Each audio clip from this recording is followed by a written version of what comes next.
A big, warm-hearted welcome to all the viewers watching Soul to Soul talk show.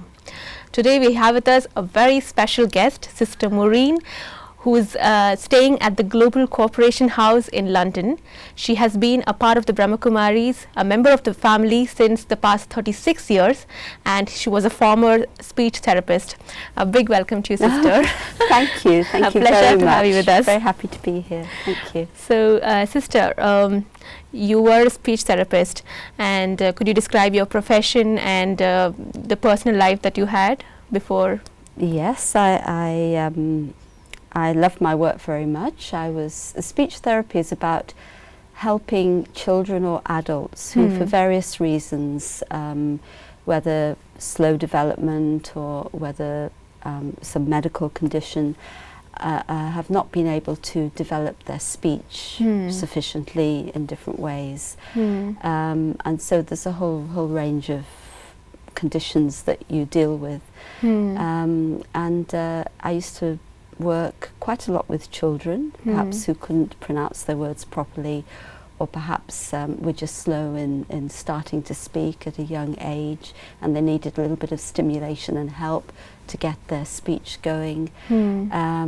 I worked with people who stuttered or stammered, you may say, and worked also with people who'd had strokes, older people who'd had strokes. And as you know, often when someone has a stroke, if it's on the left side of the brain, then they also lose their speech, sometimes their comprehension, sometimes their ability to actually produce words. And so we would help those patients also. So it was quite varied work, yeah. And your personal family, who were there in your family? Well, at the time when I was studying and also then of course qualifying, I was married. I got married actually halfway through my studies. Okay. And my husband is a dentist, and we lived in the north of England, and we actually came to the brahmakumaris together. Yeah. Wow. So you met the brahmakumaris in England? Actually in Scotland. In Scotland, okay. We were on holiday for a couple of weeks, and at that time there were no centres of the brahmakumaris in Scotland, but from the London centre somebody who is Scottish had come to the brahmakumaris, and he was very keen that there should be some presence of the brahmakumaris in Scotland. And so a group came to Edinburgh just for a week to hold an exhibition. And we happened to be on holiday, and we happened to get a leaflet, went to see the exhibition, and I suppose you could say the rest is history in a way.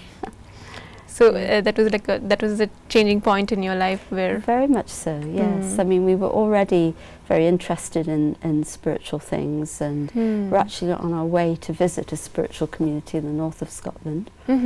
And then we didn't quite get there that year. We stayed and took a little bit of the course at that time in Edinburgh, and then we had another week's holiday, so we came to London. And there we really took an intensive training in Raj Yoga. And so yes, after that week nothing was the same again. So what were the changes that happened? Lots of changes in lifestyle. I think the biggest thing for me was experiencing a real relationship with God. It's something that I've been searching for. I had a lot of faith, and I already could feel God's presence, but this really made it something very deep and very personal, the practice of Raj Yoga, and that was very, very meaningful to me. And hearing the teachings really answered many questions that I had, and helped me to be more positive, more proactive in my life. And of course there were lifestyle changes. We were already vegetarian because we were following different spiritual teachings. So, but we then of course added the dimension of no eggs, no onions, no garlic, so you know, a pure vegetarian diet, as Raj Yoga teaches. And we found that very good, very conducive to our meditation. we began getting up for the early morning meditation, and I was somebody who loved to sleep, you know, for long hours, and so getting up for the 4 a.m. meditation was a big thing. But you know, when you're doing something out of love and because you really feel that it's of a great deal of benefit to you, then you know, you do it, and it doesn't seem to be a chore or a burden. It really is something that energizes you. So there are quite a lot of changes, you know, a whole perspective changed really. And what were the benefits that you got? I feel that I had a lot more clarity in myself, definitely a lot more peace of mind, and a lot more self-respect and dignity, you know, because growing up as a woman, the conditionings in any society, actually, it's East and West, is, you know, there are certain barriers that you have to overcome, you know, to really develop your potential. Probably the situation's a little bit different now, but you know, this is more than 30 years ago, and you know, I kind of really, I guess, only saw myself as a whole person if I was in a relationship, or you know, if there was a male to depend on. That's the way I've been conditioned, and you know, when I look back, I hadn't really thought for myself or taken my own decisions. But studying with the brahmakumaris, being a Raj Yogi, really helped me to be my own person and to regain that dignity, and that, you know, has continued to develop, and I really, really value very, very much. And just you shared that you built a relationship with God in this journey. Yeah. So what do you think are necessary to build this relationship with God? Like, as a person, what should I have to connect with God? Well, you know, I could say the desire to connect with God, but then I know many people who've begun studying Raj Yoga and they hadn't really had that desire, but it's something that some people are atheists too. Yeah, even atheists. And right. I remember somebody, a good friend in the UK, and I remember her sharing her experience once, and she was saying that, well, I was an atheist, and then after I took these teachings, you know, and I learned about Raj Yoga, I really did feel God's presence, and so it was a bit embarrassing to go back to all my friends and say, well, actually, I think God does exist. And so, you know, for some it's a change around. As I say, I already had that faith and so on. So I think it comes to you when you're ready. There's a readiness. And I think that you feel that a change is needed in your life. You don't necessarily know what form that change is going to take or how it's going to happen, but there's something already shifting inside you, and you're feeling there's something more that I want. You know, sometimes you can't even identify what it is that you want, but there's a dissatisfaction within. You know, I'm not doing what I have to do in life yet, and so that sort of change within, I think, makes us open to new experiences. And so when I began studying and practicing meditation, I was open to the experience, and I wanted to develop it, and I wanted to learn. You know, where people feel perhaps that they know everything, it's, you know, it's like that Buddhist story, you know, where the master is asking the pupil to fill the cup with water, or with tea rather, and the cup's full, and they say, well, keep pouring, and it's overflowing, and what's going on? And the master says, well, it's like your intellect, it's already full, so nothing more can go in. Need to empty it first. Yeah, so you need that readiness, that openness to learn, which is very important. And do you feel this relationship with God, I mean, as an outsider, I see it as a concept, but how do you make it real, dynamic, like the relationship that you share with your husband or your parents? How do you make it real? Right, it's a very good question. You know, even when we are relating to, you know, our husband, our parents, and our brothers, sisters, and so on, and I feel very lucky that I have a very good relationship with my family, and they're very, very supportive of the life that I have. You know, even that, it's not so much physical in a sense. Of course, there are physical aspects to any relationship, but it's really about what you feel from each other. You know? So if I feel that you're upset with me, well, I don't know you, but you know, I'm talking in general, but you know, if I feel somebody's upset with me, even if they don't say anything, or even if they try to hide it, I feel that vibration. You know? If somebody's angry, you feel the atmosphere.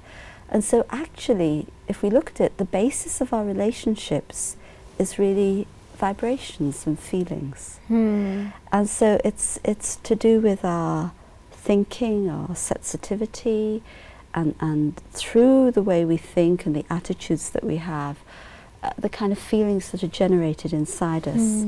And those feelings communicate. Just yesterday I was saying goodbye to somebody who lives in another country, a brahmakumari, and we've come very close to each other because we've worked together. And we just looked at each other, and she just said, well, there are no words. I said, yes. She said, I love you. I said, I love you. And so it wasn't that we had to articulate anything. There was just such a deep feeling between us. It was very sweet. And so when I think about the relationship with God, if I'm first aware that those feelings within me come from that non-physical part of me. So of course there's the being I can see and touch and so on. But in reality, without the spiritual being, the soul, or the living, the life force, you know, what use is the body? You know, okay, you may use the organs, but the person isn't there. So actually I am a living being. I am a spiritual being, I'm a soul. And so on the level of soul awareness, it's easy actually to connect with God, who also is not a physical being. If I'm what we call soul conscious, aware I'm a soul, then the connection with God becomes possible. If I'm not first in that awareness of myself as a soul or as a spiritual being, then it is a concept rather than an experience. So I think the first training in meditation was really this, practicing soul consciousness. And when we hear the experiences of some of our elder sisters who, with the founder Brahma Baba at the very beginning of the organization, they speak of this, the deep, deep practice of soul consciousness that they practiced, that they undertook. And because of that very, very deep practice, they were able to have a very strong and you know, binding relationship with God. And so as I practice soul consciousness more, I found the relationship between myself and the Supreme becoming stronger. And I would really describe it as a flow of energy. But it's a very sweet energy, you know, a loving energy, an energy that you feel is very supportive, and something that I've learned, because one is to have faith, God exists, and I have a relationship, and then the next step really is to develop trust that God will really take care of things in your life, take care of you. And so I've learned that, you know, if I really do what I need to do to the best of my ability, so I'm not saying that, you know, I'll sit at my office desk and look at the emails and saying, okay, God, you come and answer the emails. Right. That's not going to happen. Yes, that's not going to happen. That's my job. But I do that to the best of my ability, with good feelings, based on the spiritual principles that I've been taught and that I hold dear. Then if I'm doing that in the best way that I can, with a clear conscience, with a good, pure motivation, then I feel the rest is up to God. And He will help everything to go, He, she, will help everything to go smoothly. Something that I had, you know, a saying that was said to me that was very meaningful was that if you don't worry, but you leave it to God, then everything will be all right. But if you worry, then the success that should happen doesn't happen. Hmm. And so I really have practiced that if I do my best and I don't worry, I do it and that's it. Let me stay in my state of peace after that. Hmm. Then everything else will be taken care of. And it's a fantastic way of living, actually. So does God take care of you when you have a relationship with God, or if I'm a person who doesn't know God, Right. but does He still take care of me? Well, I may not have a relationship, but if I do things with a true heart, with the highest values, with love, with good feelings for human beings, God will take care of me, God will help. But if I do that with a relationship with God, then it's even more, it's even deeper. Because not only will God take care, because, you know, if I'm doing things with a pure motivation, it's my good karma. You know, about karma philosophy. So whatever action we do, there's an echo, it comes back to me. Right.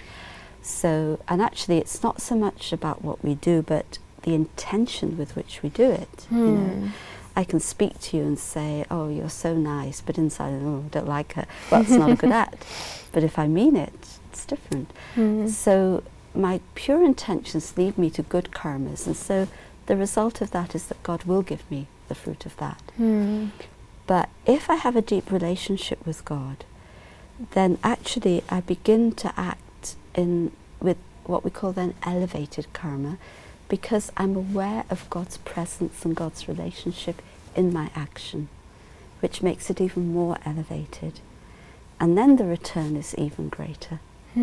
So there is a big bonus in relationship with God. Plus, with that relationship, you feel an energy and a power, a will, to actually maintain your highest standards, your highest values. Otherwise, it's too easy to get affected by situations, other people, and so on. And then all our good thinking and good intention goes out of the window, and we just want to defend ourselves. And God moves away as well in that situation. He says, okay, I'll leave you to it in your karma. But is spirituality needed to know God? Can't religion answer that question? Well, actually, and I've studied quite a lot of religion, and in fact, one of the areas I work in very much is in interreligious dialogue. So I've met people from all different faiths, and not just met them, I've interacted with them deeply, actually. And I've discovered that there are people within all our great religions who practice their religion very sincerely. And so for me, actually, spirituality is at the heart of religion. There are many people who politicize religion, who use religion for their selfish aims, Right. and there isn't any spirituality there. And so that's a separate thing. And that causes sorrow, causes suffering. But where people sincerely practice their religion, they are deeply spiritual people. And so they do experience God's help. I do feel that. Yeah. And you told us that 36 years you've been taking this spiritual journey. Yes. So have you at any point felt dry, you know, or boring or lifeless in this journey? Or has it always been full of surprises and enjoying moments? Well, I've never felt bored, I have to say, because there's always something new, whether it's in the study or the service activities. I mean, boredom, I mean, I'm really lucky that boredom just isn't in my dictionary. Where I've perhaps hit a low point is where I've got too caught up in activity, too caught up in thinking I can fix everybody's problems, expending all my own energy and not taking care of my own spiritual sustenance. And this is something I've been through from time to time, but particularly a few years ago, nearly 10 years ago, I went through a period where I really became exhausted, nearly burnt out actually. And actually, the reason was that I was not actually practicing truly the spiritual principles that I was trying to show to other people. Because if you give and give and give, I mean, it's good to give, and I want to give, but you're not replenishing, then you're not actually giving spiritually in the best way that you can. And I did become very tired at that point, but I also feel very lucky that I have people to mentor me, and particularly, you know, our elder sisters, the daddies, and I've particularly been fortunate to spend time with Daddy Janki, who's currently the head of the university. And she saw this, I spoke to her, and then she made it possible for me to have a break and actually come here to the headquarters, to the spiritual headquarters in Mount Abu. And she made it possible for me to have that break. And that really replenished me. And I really haven't looked back since then. So there was that period. Of course, there are always little ups and downs that you go through, but I wouldn't really say that I've become dry in that sense, because the spiritual study is something I have a lot of enthusiasm for, and the service activities. And, you know, I feel every day is something new. You know, it's just very beautiful. So in this episode, we started our journey with Sister Maurin, and we learned how sweet the relationship that we can share with God can be, and what is essential for it. And we just got an outline of the spiritual journey that she will be taking us through in the next episode too. Sister, thank you for joining us in this episode. Thank you. Very nice to be here. Thank you, viewers, for joining us on the Soul to Soul talk show, and we hope to see you in the next one too, and have a great day.